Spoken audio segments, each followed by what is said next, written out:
मदीने की हवा से जन्नत की बू आती है,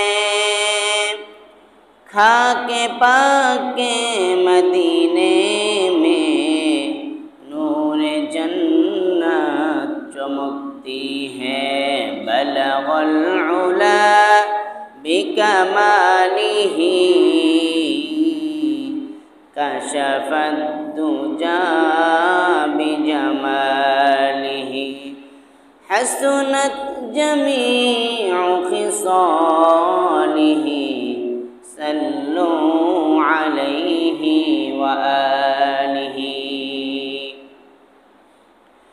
मुहतरम हाजिरिन, सम्मानित मुसल्लियान किराम, महान रब्बुल आलमीনের দরবারে লাখ কোটি শুকর ও সুজুদ যে রব্বে কারিম আমাদেরকে গত জুমা থেকে এই জুমা পর্যন্ত দীর্ঘ একটি সপ্তাহ হায়াত দারাজ করে সুস্থ রেখে, পরিবেশ শান্ত রেখে, পবিত্র জুমার দিন জুমার নামাজ আদায়ের লক্ষ্যে দুনিয়ার সকল ঝামেলা থেকে মুক্ত করে, বিভিন্ন ঘর থেকে যাচাই করে বাছাই করে মুহাব্বত করে ভালোবেসে জুমার নামাজ আদায়ের লক্ষ্যে মসজিদে আসার ও বসার তৌফিক দান করেছেন, সেই রব্বে কারিমের দরবারে হৃদয়ের সবটুকু ভালোবাসা উজাড় করে ইমানের বলে বলিয়ান হয়ে কণ্ঠ ছেড়ে বলি আলহামদুলিল্লাহ।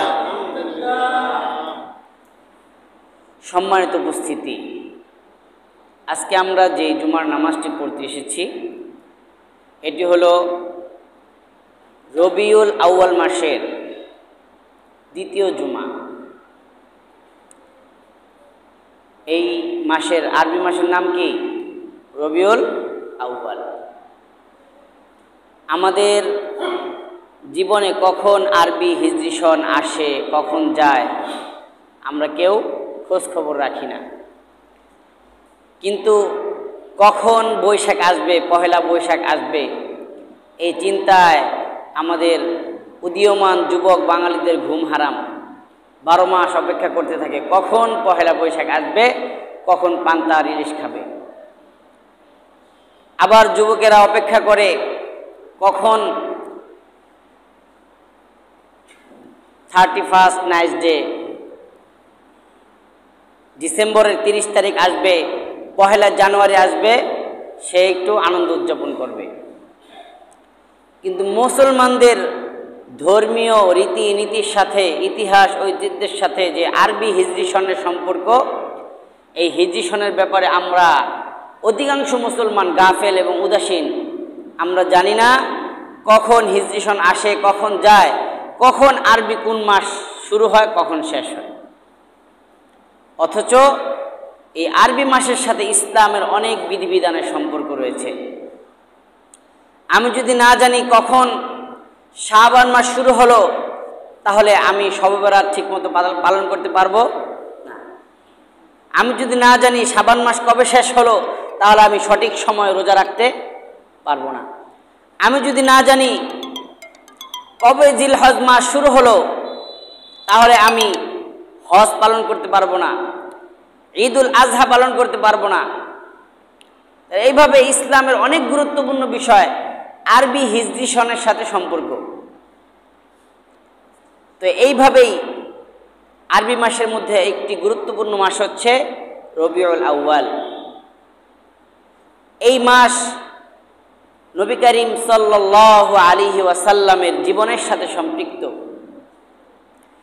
এই মাস আসলে মুমিনের হৃদয়ে নবী করিম সাল্লাল্লাহু আলাইহি ওয়াসাল্লামের জীবনী জানতে মনে চায়। এই মাসের সাথে নবী করিম সাল্লাল্লাহু আলাইহি ওয়াসাল্লামের শুভ আগমনের সম্পর্ক। তাহলে আজকে চলছে রবিউল আউয়াল মাসের 9 তারিখ। আজকে রবিউল আউয়াল মাসের কত তারিখ? কথা বলে না। আজকে রবিউল আউয়াল মাসের কত তারিখ? 9। বিশ্বনবী সাল্লাল্লাহু আলাইহি ওয়াসাল্লাম আগমনের পূর্বে পৃথিবীর অবস্থা ছিল একরকম, যেটাকে ইতিহাসের ভাষায় বলা হয় আইয়ামে জাহিলিয়াত। আইয়ামে জাহিলিয়াত তার মানে হচ্ছে অন্ধকার যুগ, মূর্খতার যুগ, বর্বরতার যুগ, হিংস্রতার যুগ। মানুষগুলো তখন এতটাই খারাপ অবস্থানে চলে গিয়েছিল। হযরতে ঈসা আলাইহিস সালামকে আল্লাহ রাব্বুল আলামিন যখন এই পৃথিবী থেকে উঠিয়ে নিয়ে গেলেন, তখন থেকে নবী আসা বন্ধ ছিল। দীর্ঘদিন পর্যন্ত নবীদের এই আগমনের ধারাবাহিকতা বন্ধ থাকার কারণে মানুষের মধ্য থেকে আস্তে আস্তে দিন সরে যেতে লাগলো, মানুষের মধ্যে বদ্দিন ঢুকতে থাকলো। এক সময় মানুষ তাদের পূর্বপুরুষ নবী রাসূলদের দিনকে ভুলে গিয়ে তারা নিজেদের মতো এক একজন এক এক রকম ধর্মের আচার অনুষ্ঠান বানিয়ে নিল এবং সেটাকেই তাদের জীবনের আদর্শ অনুসরণীয় পথ মনে করে তারা সেই পথ অবলম্বন করে সামনের দিকে চলতে থাকলো। এই যে নবী আসার যে ধারাবাহিকতা, এটা দীর্ঘ 570 বছর পর্যন্ত নবী আসার ধারাবাহিকতা বন্ধ ছিল। এই দীর্ঘ 570 বছর পর্যন্ত কোনো নবী পৃথিবীতে না আসার কারণে মানুষের মধ্যে আস্তে আস্তে বদ্দিন সয়লাভ করলো। তাদের মধ্য থেকে মানুষের চরিত্র বিদায় নিয়ে পশুর চরিত্রে মানুষের চরিত্র রূপান্তরিত হয়ে গেল। সে আকার আকৃতিতে একজন মানুষ ছিল, কিন্তু মানুষের মধ্যে মানুষত্বের কোনো চরিত্র ছিল না, কোনো গুণ ছিল না। চরিত্রের দিক থেকে যদি একজন মানুষকে বিচার করা হতো তাহলে তাকে আর মানুষ বলার কোনো উপায় ছিল না। একজন মানুষ এবং একটি চতুষ্পদ হিংস্র জন্তুর মধ্যে তৎকালীন যুগে কোনো পার্থক্য ছিল না। মানুষ এতটা নিচে নেমে গিয়েছিল, বিশ্বনবী সাল্লাল্লাহু আলাইহি সাল্লাম বলেন এই আইয়ামে জাহিলিয়াত এমন বর্বরতার যুগে পৌঁছে গিয়েছিল, কিয়ামত পর্যন্ত যাদের মতো খারাপ মানুষ আর পৃথিবীতে আসবে। ইতিহাস তাকে বলে আইয়ামে জাহিলিয়াত, বর্বরতার যুগ, মূর্খতার যুগ, অন্ধকারের যুগ। মানুষগুলো এতটাই খারাপ ছিল, সেই আইয়ামে জাহিলিয়াতের মানুষগুলো এতটাই খারাপ ছিল। দুইজন বন্ধু মিলে আলোচনা করছে, দূর দিয়ে একজন গর্ভবতী মহিলা যাচ্ছে। দুইজন বন্ধু মিলে আলোচনা করছে, আচ্ছা বলো তো ওই মহিলার গর্ভে যে সন্তান আছে সেটা কি মেয়ে না ছেলে? এক বন্ধু বলছে মেয়ে, আরেক বন্ধু বলল না ছেলে। দুইজনের কথা বাস্তবে রূপ নেওয়ার জন্য, তারা পরীক্ষা করার জন্য ওই মহিলাটাকে, ওই গর্ভবতী মহিলাটাকে ধরে এনে তার পেট কেটে তারপরে সন্তানটা বের করে দেখতো ওই সন্তানটা মেয়ে না ছেলে। তা তাদের নিজেদের মনের এতটুকু আশা পূর্ণ করার জন্য একজন মানুষকে হত্যা করতে তারা সামান্য পরিমাণ চিন্তা করতো না, কুণ্ঠাবোধ করতো না।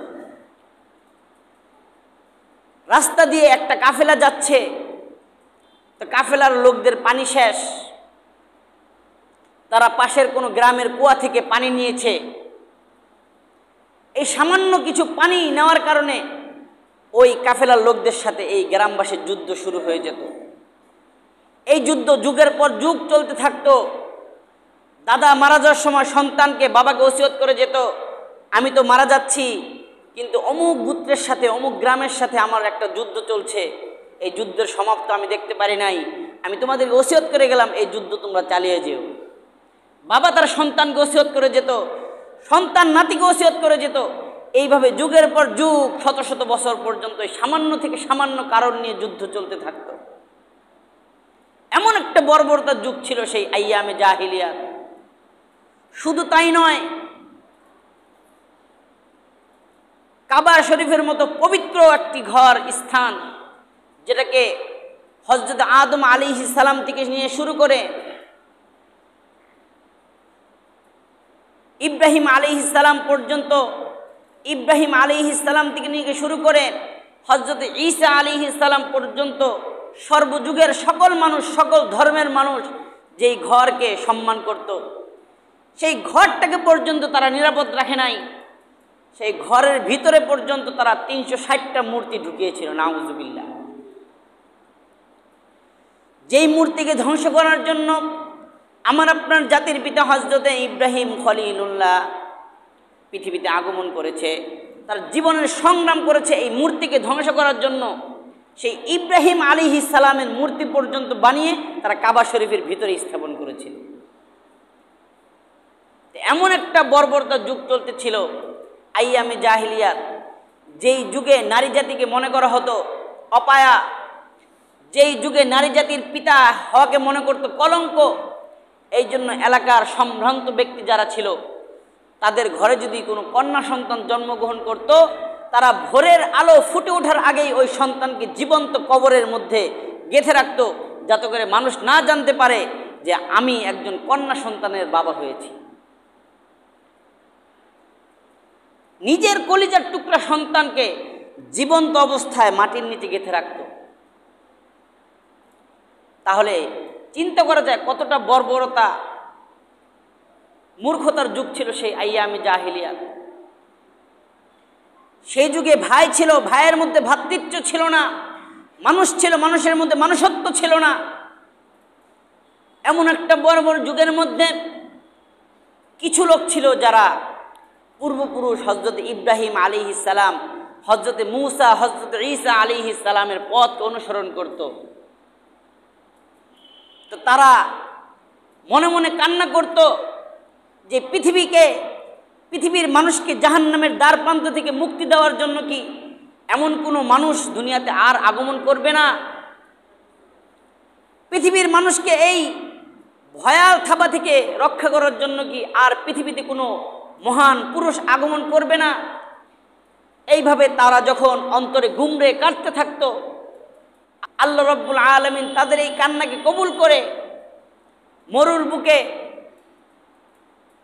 এই পাপ পঙ্কিলতায় পরিপূর্ণ এই ধরাধমে সাইয়্যিদুল কাউনাইন, সাইয়্যিদুস সাকালাইন, ইমামুল মুরসালিন, জিগার গুশায় আমেনা, মদিনার দুলাল, মুহাম্মদ মুস্তাফা আহমদ মুজতবা সাল্লাল্লাহু আলাইহি ওয়াসাল্লামকে এই ধরাধমে আল্লাহ রাব্বুল আলামিন পাঠানোর সিদ্ধান্ত গ্রহণ করলেন। সুবহানাল্লাহ। হযরতে মুহাম্মদ আরবি সাল্লাল্লাহু আলাইহি ওয়াসাল্লামকে আল্লাহ রাব্বুল আলামিন পাঠাবেন। তিনি কে? তিনি কেমন মানুষ? আল্লাহ রাব্বুল আলামিন তার প্রিয় হাবিব মুহাম্মদ আরবি সাল্লাল্লাহু আলাইহি ওয়াসাল্লামকে এই ধরাধামে পাঠাবেন। আল্লাহ রাব্বুল আলামিন সব ব্যবস্থাপনা শুরু করে দিলেন। হযরত আব্দুল মুত্তালিব একদিন কাবার চত্বরে ঘুমিয়েছিল। আল্লাহ রাব্বুল আলামিন হযরতে আব্দুল মুত্তালিব বিশ্বনবীর দাদাজানকে স্বপ্ন দেখালেন। কাবা চত্বরের পাশে জমজম কূপটা দীর্ঘদিন মানুষের আনাগোনা না থাকার কারণে, দীর্ঘদিন পর্যন্ত মানুষের পরিচর্যা না থাকার কারণে কুয়াটা বন্ধ হয়ে গেছে। আল্লাহ রাব্বুল আলামিন আব্দুল মুত্তালিবকে কুয়াটা কোথায় আছে স্বপ্নযুগে সেটা দেখিয়ে দিলেন এবং নির্দেশ দিলেন, তুমি এই কুয়াটাকে খনন করো, আবার মানুষের জন্য এটাকে অবমুক্ত করে দাও। হযরত আব্দুল মুত্তালিব তিনি ঘুম থেকে উঠে তার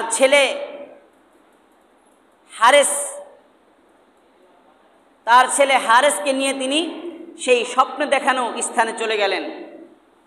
স্বপ্ন দেখানো স্থানে গিয়ে আব্দুল মুত্তালিব খনন করতে শুরু করলেন।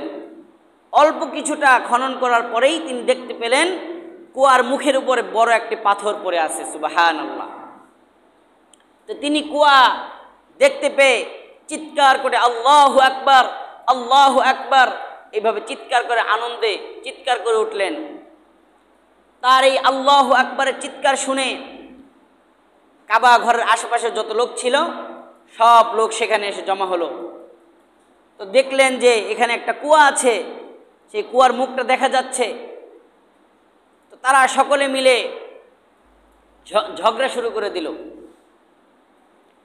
যে না, এই কূপ তো আমাদের পূর্বপুরুষ হযরত ইসমাইল আলাইহিস সালামকে আল্লাহ রাব্বুল আলামিন যে জমজম কূপ দান করেছিলেন, এটা তো সেই কুয়া। সুতরাং দীর্ঘদিন পরে তুমি এই কুয়াটা আবিষ্কার করলা। এখন যদি শুধু আব্দুল মুত্তালিব এই কুয়াটাকে আবিষ্কার করে, তাহলে মক্কার মধ্যে তার সম্মান সকলের উপরে চলে যাবে, সকলের কাছে তিনি সম্মানের পাত্র হয়ে যাবেন। এই জন্য তারা বলল, না, শুধু তোমাকে এই কাজে অংশীদার করা যাবে না, আমরা সব বংশের সব লোক মিলে এই কুয়া খননের কাজ শুরু করব। কিন্তু আব্দুল মুত্তালিব বললেন, না, আমি স্বপ্নের মধ্যে আল্লাহর পক্ষ থেকে আদিষ্ট হয়েছি, সুতরাং এই কাজটা আমি একাই সম্পন্ন করব। কিন্তু মক্কার অন্যান্য লোকেরা তার এই কথা মেনে নিতে পারল না।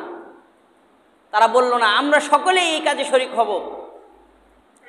এক পর্যায়ে তারা বলল, তা ঠিক আছে, আমাদের মধ্যে একজন সালেস, একজন বিচারক নির্ধারণ করব, সেই বিচারক যেই ফয়সালা দিবে আমরা সেই ফয়সালা মেনে নিব, এবং সে যাকে বলবে, সে যেইভাবে বলবে কুয়া খনন করতে, আমরা সেইভাবে কুয়া খনন করব।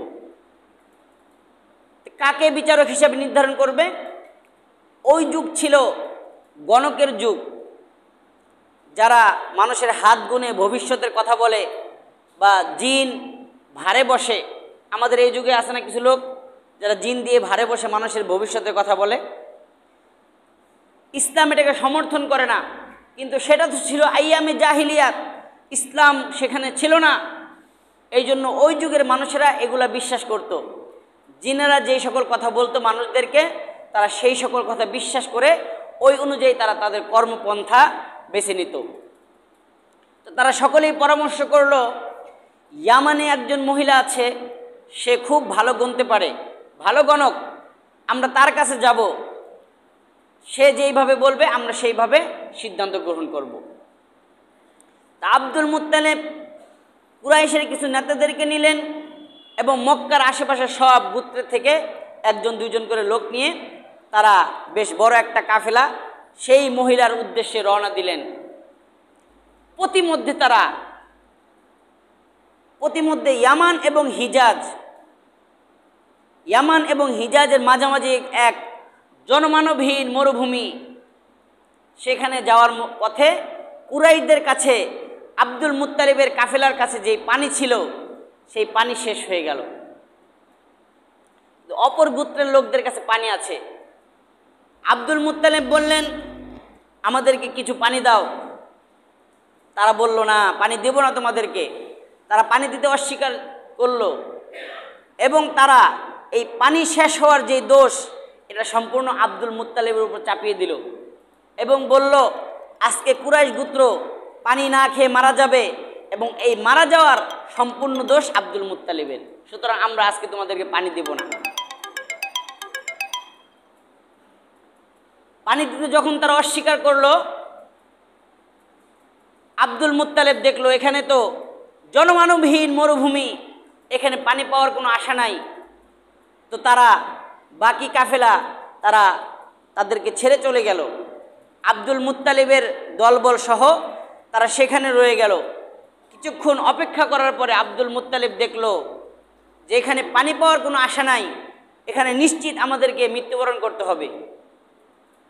তা আব্দুল মুত্তালিব তার কাফেলার সব লোকদেরকে বলল, তোমরা প্রত্যেকে নিজের কবর খনন করো এবং কবরের মধ্যে শুয়ে শুয়ে মৃত্যুর জন্য অপেক্ষা করো, কারণ আমরা তো পানি না খাওয়ার কারণে এভাবেই মারা যাব, কিন্তু সর্বশেষ যে ব্যক্তি মারা যাবে তার ঘাড়ে আমাদের লাশগুলা বোঝা হয়ে যাবে। সে একা একা কবর খনন করে করে আমাদেরকে দাফন করতে তার অনেক কষ্ট হয়ে যাবে। এই জন্য প্রত্যেকের কবর খনন করো এবং কবরের মধ্যে শুয়ে শুয়ে মৃত্যুর জন্য অপেক্ষা করো।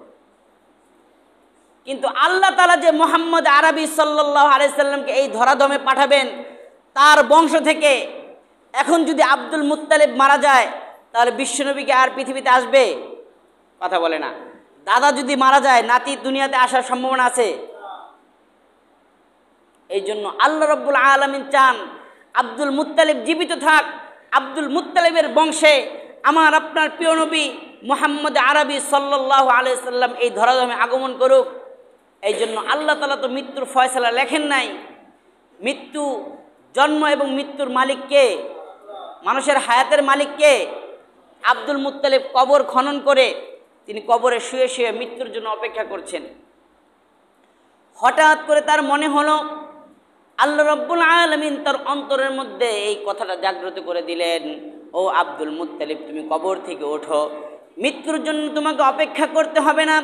যেই পানির জন্য তুমি আজকে মৃত্যুর অপেক্ষা করছো, তুমি উটের পিঠে সওয়ার হয়ে আবার রওনা দাও, আমি আল্লাহ তোমার জন্য সুন্দর মিষ্টি পানির ব্যবস্থা করে দিব। সুবহানাল্লাহ। অথচ পানি পাওয়ার কোনো আশা নাই, জনমানবহীন মরুভূমি।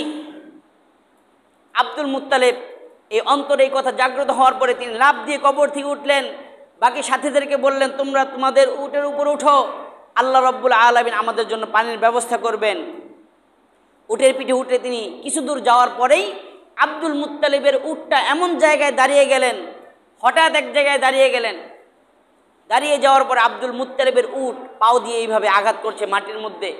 হঠাৎ করে তিনি চেয়ে দেখলেন উটের পায়ের তলদেশ থেকে আল্লাহ রব্বুল আলামিন মিষ্টি পানির ঝর্ণা জারি করে দিয়েছেন। সুবহানাল্লাহ।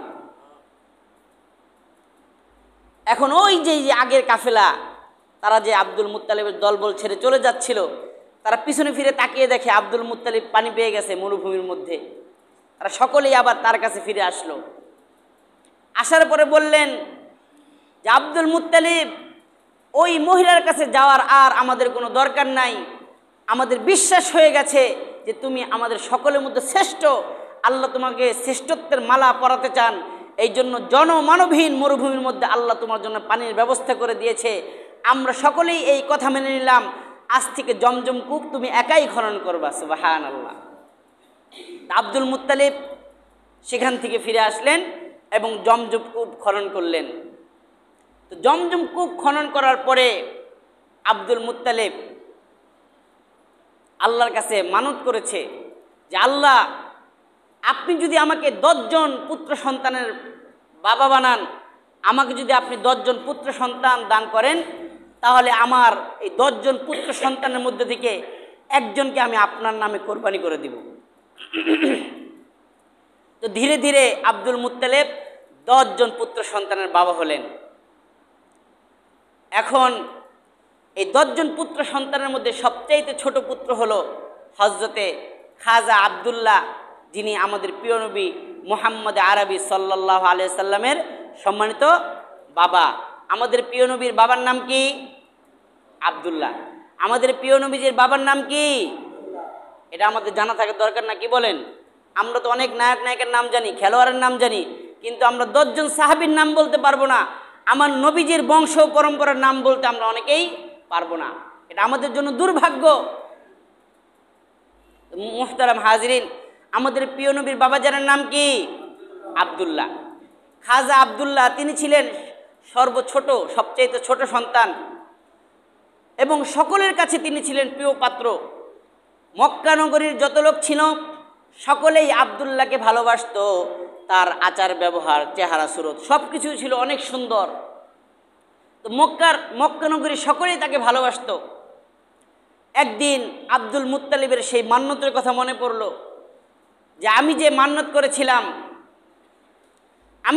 করেছিলাম যে আমার 10 জন সন্তান হলে আমি একজনকে আল্লাহর জন্য কোরবানি করে দিব। আমার এখন তো 10 জন সন্তান হয়েছে এবং সকলেই বালেগ হয়ে গেছে, যুবক হয়ে গেছে, এখন তো তাদেরকে কোরবানি দেওয়ার সময় হয়ে গেছে। তো তিনি 10 জন সন্তানকে কাবার চত্বরে ডাকলেন। ডাকার পরে বললেন